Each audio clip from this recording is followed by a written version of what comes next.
Bonjour à tous, nous sommes de retour sur le lieu de la vidéo. Nous avons vu un peu plus loin là-bas, sur le bord du ruisseau, les renouilles du Japon. Donc nous allons voir 14 jours plus tard. Donc c'est le dimanche il y a 2 semaines que j'ai filmé ces renouilles du Japon détruites. Nous allons voir où elles en sont. Après ce cassage, ce 3e cassage dans l'année. Donc en y allant, nous allons voir ce lieu qui se trouve sur une zone Natura 2000. Donc là, j'avais déjà fait plusieurs vidéos à cet endroit, dont la vidéo qui a fait plus de 7000 vues là, où nous voyons en tête vidéo la plante de la famille des renonculacées qui est l'élébore vert. Donc là, c'est parti, nous allons voir les plantes qu'il y a sur ce lieu. Alors nous avons là, à cet endroit, cette plante qui fait, ça fait une liane, hein.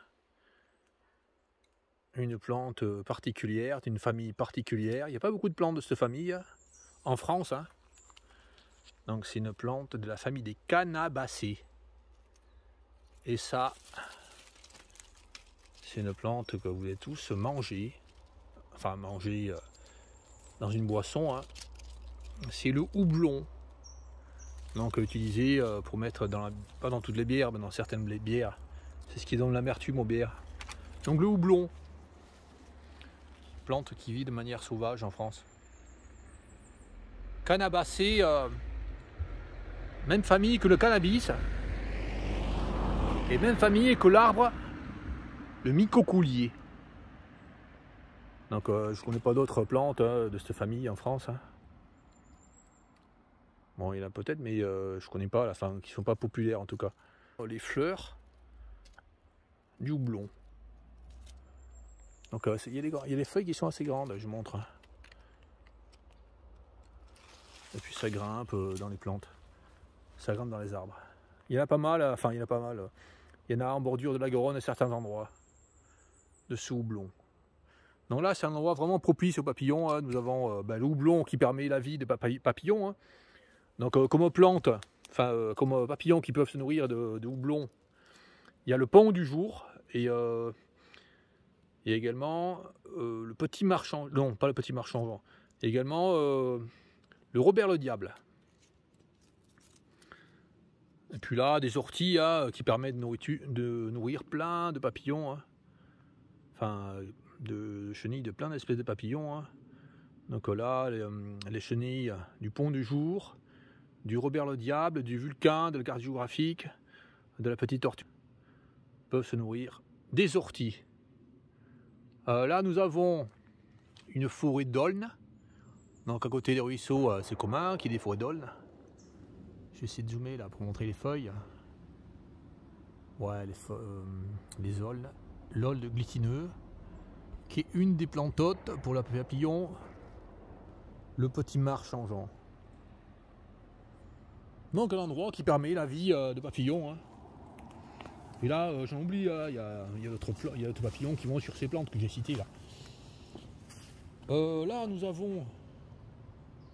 Ah, est-ce qu'il n'y a pas des chenilles là sur ces orties là? Je vois que les feuilles sont toutes enroulées comme ça. Ah, je montre là. Ça, c'est probablement une chenille qui fait ça. Je sais pas laquelle. Hein. Ou une chenille d'un papillon de nuit, je sais pas. Mais là, il y a un papillon. Hein. Probablement, il y a un papillon qui a fait ça. Donc, un endroit qui permet la vie des papillons. Hein. Vraiment, qui permet la vie des papillons. Malheureusement, là, on ne sait pas quand est-ce qu'ils vont faire un broyage du bord de cette toute petite route, minuscule route. Hein. Donc là, une route, bon,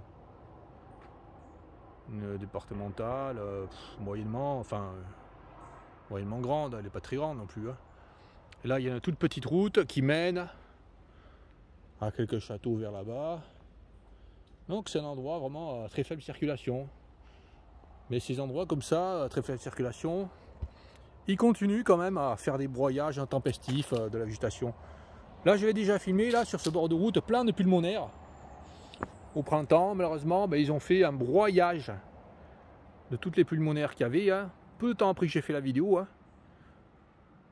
Que j'ai fait les 2 vidéos là en 2018. Hein. Sur ce lieu où on voit en tête les bords verts. J'ai filmé là-bas au bord du ruisseau. Et peu de temps après, ils ont fait le broyage de tout ce qu'il y avait là. Après, ce qui repousse souvent quand ils font ces broyages, c'est une végétation qui est bonne pour la nature, hein, des orties, etc. Mais par contre, c'est banal. Il y a moins de diversité quand ils font des broyages intempestifs. Là, il y a des ronces. Des ronces, des orties. Ouais. Bon. Allez, allons plus loin. Et là, nous allons dans cette vallée là qui est classée réserve naturelle. Depuis peu, hein, je pense qu'elle n'était pas classée réserve naturelle il y a quelque temps. Hein. Alors là, nous avons des salicaires qui sont en fin de floraison. Hein. Là.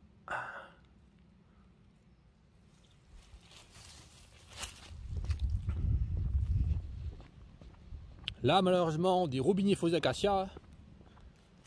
Donc ça, c'est insupportable, hein, ces robiniers faux acacias hein, qui détruisent le milieu.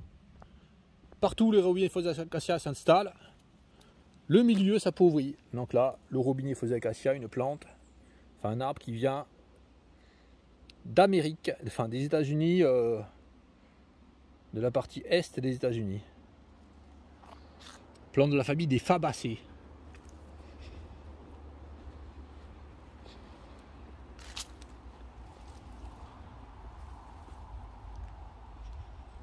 Nous arrivons au petit pont.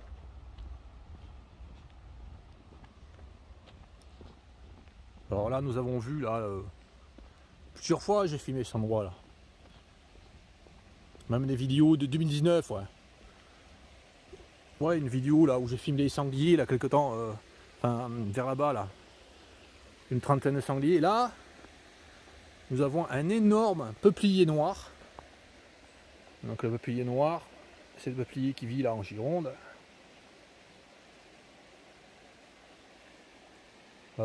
C'est un peuplier donc qui a des petites feuilles.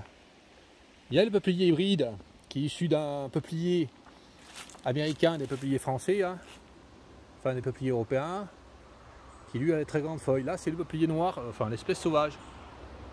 Donc là il est vraiment très haut, largement plus de 20 mètres. Donc il y a quelque temps dans cette réserve, cet endroit classé réserve naturelle, ce qu'ils ont fait comme imbécilité il y a quelque temps, je sais pas qui a fait ça, c'est massacrer là cette plante qui poussait, qui grimpait, hein, cette liane. Et cette liane, c'est la clématidée. Donc une plante de la famille des renonculacées, la clématidée. Tout a été coupé là, il n'y en a plus. Hein. Elle est entièrement détruite. Hein. Là, je montre. Hein. Là, je montre comment elle est là.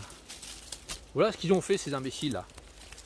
Donc une plante sauvage qui pousse naturellement, à cet endroit a été coupé. Si exprès, hein, pour rien, par imbécilité. Hein. Là, il y a le lierre là. J'avais déjà filmé qu'il avait été blessé là. Et je pense que là, ça s'est aggravé là. Il me semble qu'il y a une autre blessure qui a été faite. Hein. Il y avait celle-là peut-être déjà là. Et puis là, ils ont fait une autre blessure. Quelqu'un a fait une autre blessure. Pourquoi? Je ne sais pas. Quelqu'un absolument veut détruire ce lierre là, qui ne gêne personne, qui permet la vie, qui permet de nourrir les abeilles et des insectes qui sont spécifiques au lierre. Il y a des hyménoptères qui ne butinent que le lierre. Et puis vraiment c'est une plante vraiment très importante, le lierre, dans la nature. C'est une des plantes hôtes du papillon l'azuré des nerfs pruns, que l'on voit sur pas mal de vidéos, hein. Et donc ils détruisent ce lierre. Donc là il est vraiment magnifique, hein, ce peuplier, je montre, hein. Par rapport à mon pied là, ça fait comme des espèces de des débuts de racines là, vraiment super gros là. Donc là il y a le ruisseau. Bon, les gens ils viennent pêcher là. Allez, nous allons voir plus loin l'autre côté là, pas ce côté là, mais l'autre côté vu là. Donc là je suis content finalement parce qu'ils n'ont pas renouvelé ce qu'ils avaient fait 2 ans d'affilée, hein, les broyages intempestifs là. Donc ils avaient fait des broyages débiles, complètement débiles, le long du ruisseau là, sur des centaines de mètres. Et puis là il y avait des pêcheries là organisées avec des lâchers de poissons américains, hein, des truites américaines, pour que des gens ils viennent pêcher là. Donc le week-end il y avait pas mal de gens qui pêchaient là. Ouais, genre 10 voitures qui s'arrêtaient. Et puis ils allaient pêcher les gars le long hein, de la rivière. Avec leur carte à 10 euros, 12 euros. Ils pêchaient les truites américaines. Donc là nous avons une vigne vierge. Cette plante là, ça c'est une plante originaire d'Amérique. Ça je pense que c'est la vigne vierge commune. Il y a deux, il y en a une autre vigne vierge comme ça qui ressemble à celle-là. Hein.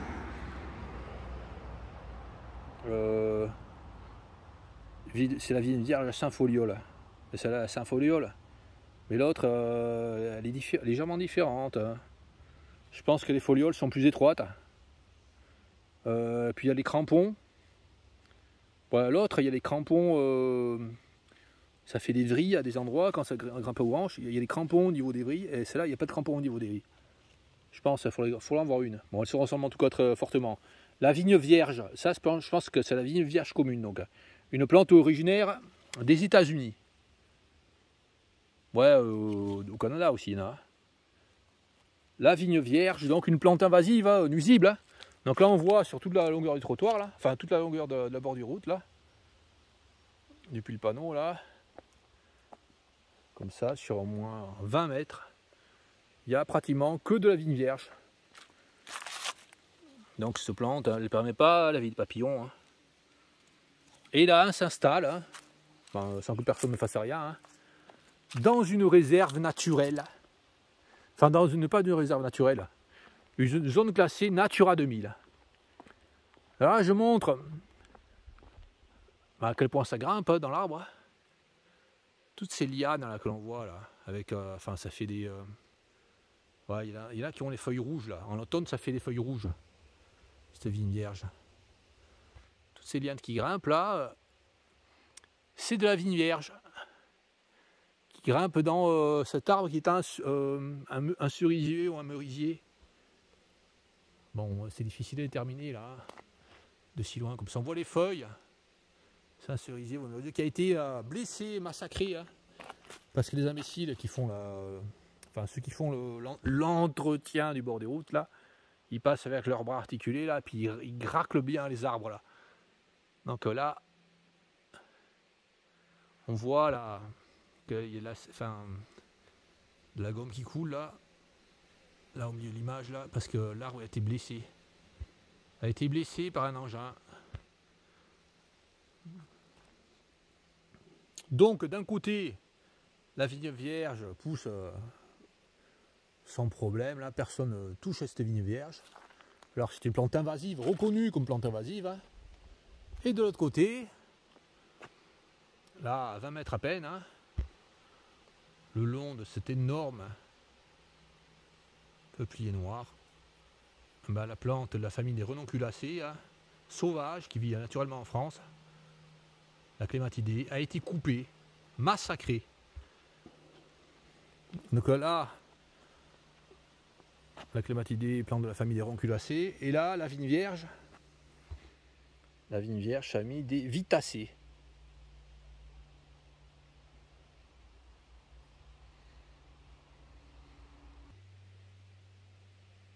Voilà, c'est parti, nous allons voir ce qu'il y a le long de ce ruisseau là. Et nous allons voir plus loin, surtout là, les plantes là, les renouilles du Japon, hein, que j'ai détruites, que j'ai cassées la dernière fois, il y a 14 jours. Et puis en passant, nous allons voir la petite grotte là qui fait 10 mètres de profondeur, hein, sur le côté, hein, nous allons voir les insectes qu'il y a dedans, hein, et également les araignées qu'il y a dedans, que j'ai déjà filmé, grotte que j'ai déjà filmé. Hein. Enfin, c'est pas dans cette grotte que j'ai fait plein de films sur les araignées, mais là, je l'ai déjà filmé une fois, cette grotte. Au moins une fois. Donc là, En partant là, nous avons ces grandes feuilles là. Là, ces grandes feuilles, je montre par rapport à mon pied. Hein. Ouais, de loin, ça fait un peu comme la rhubarbe, ça fait des très grandes feuilles. C'est la bardane. Une plante de la famille des composés. Hein. Donc là, la première année, elle est comme ça fait des grandes feuilles. Après, elle va monter. La deuxième année, elle va monter en graines et faire des... Enfin, nous allons voir là, des graines de bardane. Il y en a plein là-bas. Le long du ruisseau, il y en a plein. Allez, j'essaie de passer là en faisant des grands pas là. Pour pas se faire de chemin, pour pas tracer de chemin. Là, comme ça. Je veux pas que les gens viennent dans cet endroit là. Voilà, c'est loupé parce que bon, dès qu'il y a un peu de végétation, les gens ils viennent pas tellement. Hein. Donc là, nous avons une angélique. Ouais, ça c'est une angélique des bois, hein, je pense. Ouais, c'est pas une angélique, ouais, c'est une angélique des bois ça. Enfin, une angélique sauvage, une angélique, enfin, Angelica sylvestri selon latin. Bon, on devrait l'appeler l'angélique des bois. Hein.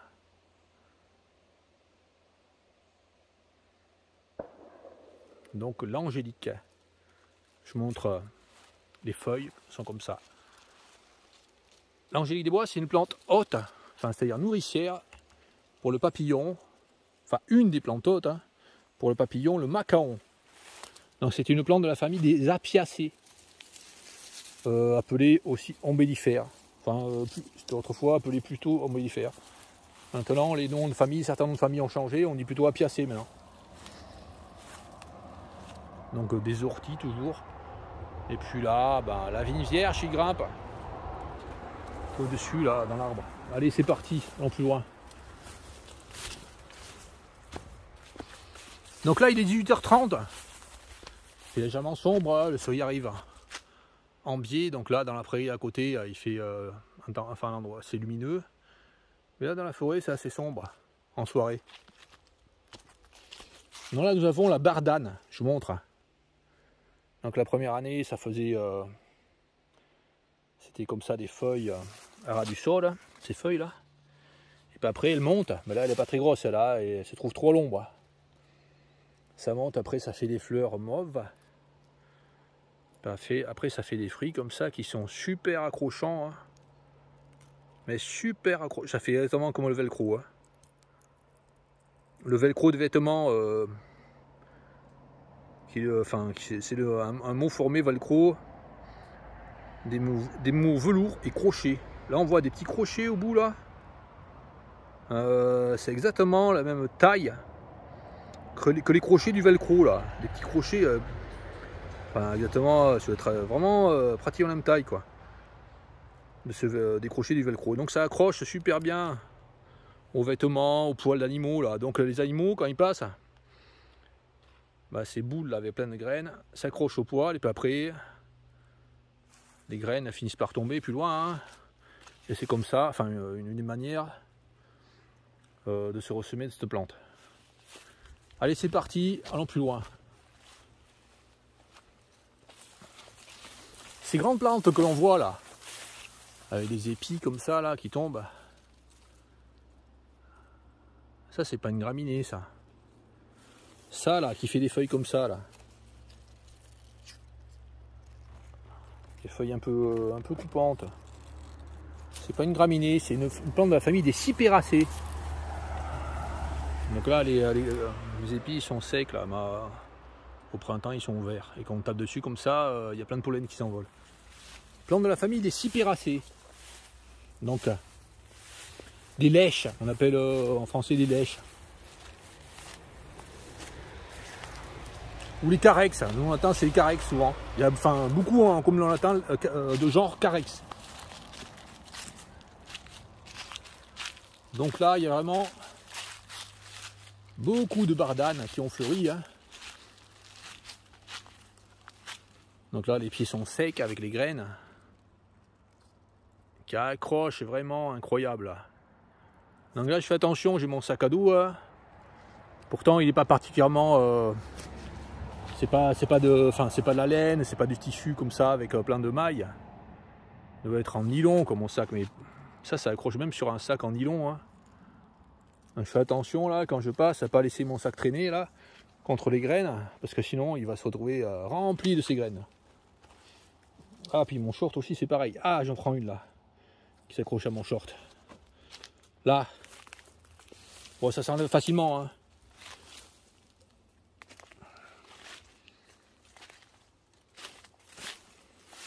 Allez, là, ce que je voulais montrer, je vais pas montrer ça à cet endroit. Pourtant, je suis passé plusieurs fois là. C'est un arbre remarquable. Je pense que c'est un arbre remarquable, ça. Donc, vous voyez là, à peu près là, ça fait pas tout à fait à la base, un peu plus haut là, au niveau de l'endroit où il y a la liane là. C'est une liane de clématidée là, à ce niveau là à peu près là, ça fait 1,50 m de large au moins, hein. Un peu plus haut, ça fait 2 mètres de large. Ce groupe de branches là, c'est un noisetier, mais il est vraiment énorme. J'ai jamais vu un noisetier si gros, hein. Alors je sais pas si des noisetiers comme ça, aussi gros, enfin je sais pas si c'est rare, mais en tout cas il est énorme, énorme. Je monte par rapport à ma main, chaque branche fait 30 cm. Enfin les plus grosses font 30 cm de diamètre. Et puis là, incroyable, hein. Alors là il y a un lierre incroyable. Parce que là, ça fait comme ça là. Enfin, ça fait plein de, comme des racines. Tout simplement parce que là, enfin en hiver là, c'est humide là, la mousse est humide. Et je pense que le lierre il identifie ça, ce mousse humide, comme de la terre. Donc de la tige du lierre là sort des racines, plein de racines, qui essaient de s'enraciner, mais comme il n'y a pas de terre, ça fait des racines comme ça aériennes. Mais c'est large, ça fait 20 cm de large, là je montre. Un lierre grimpant comme ça là, avec plein de racines. Oh, c'est vraiment incroyable, hein. Là je montre là. Ah, celle-là elle est super large, là. 30 cm de diamètre, ouais. Environ, hein. Un noisetier donc hyper grand. Et puis là,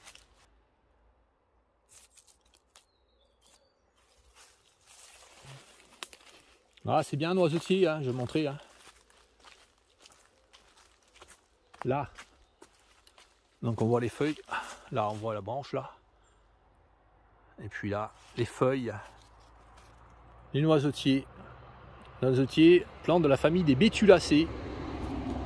Même famille que l'arbre que nous avons vu au début là, l'aulne glutineux. Ouais, je vais essayer de montrer une noisette. Là. Comme ça là. Est-ce qu'il y a des noisettes? Ouais, là, une petite là. Là, une noisette. Bon, elles sont pas mûres encore, c'est incroyable, elles sont en retard. Parce que ça l'ombre. Les noisetiers qui sont au soleil, les noisettes sont mûres depuis longtemps. Enfin, ça va même tomber depuis longtemps là. On est le 12, ouais, je sais pas si je l'ai dit, on est le 12 septembre 2021. Allez, allons plus loin. Vers là-bas. Donc à quelques centaines de mètres là, se trouve, enfin une centaine de mètres se trouve de ce côté des grottes là, peu profonde, hein. Et puis là, donc le chemin il est entièrement enherbé maintenant, hein. Heureusement, hein. Bon, je sais pas si c'est parce qu'il a fait un temps vraiment hyper boueux qu'ils sont pas venus à cet endroit, enfin qu'il y a un engin qui est pas venu, hein. Ou c'est parce qu'ils ont décidé de pas faire ça, je sais pas. C'est difficile à savoir, on ne peut pas savoir, hein. Peut-être que l'année prochaine, ils vont décider de tout broyer encore, hein. Bien que ce soit une zone Natura 2000, hein.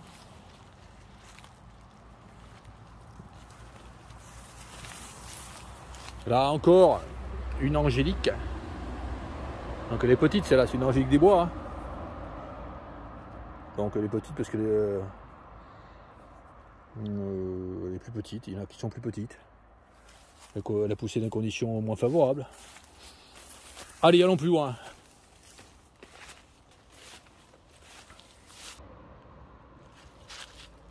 Bon, 20 mètres plus loin, là, nous tombons sur l'endroit vraiment où la végétation est dégagée, là. Donc ça, c'est l'endroit issu, enfin, c'est Cette végétation, enfin comme ça, là, avec un chemin, là, c'est issu de ce qu'ils avaient fait, là. Puis c'est un tracteur qui est passé, là, donc là, la végétation n'a pas encore repris le dessus. Hein. Il y a des immenses ornières un peu plus loin, là. Le tracteur est passé, là, ça fait des trous, là. Donc il est venu ramasser des arbres qui sont tombés, là. Mais il n'est pas obligé, je pense, de tout raser la végétation, là.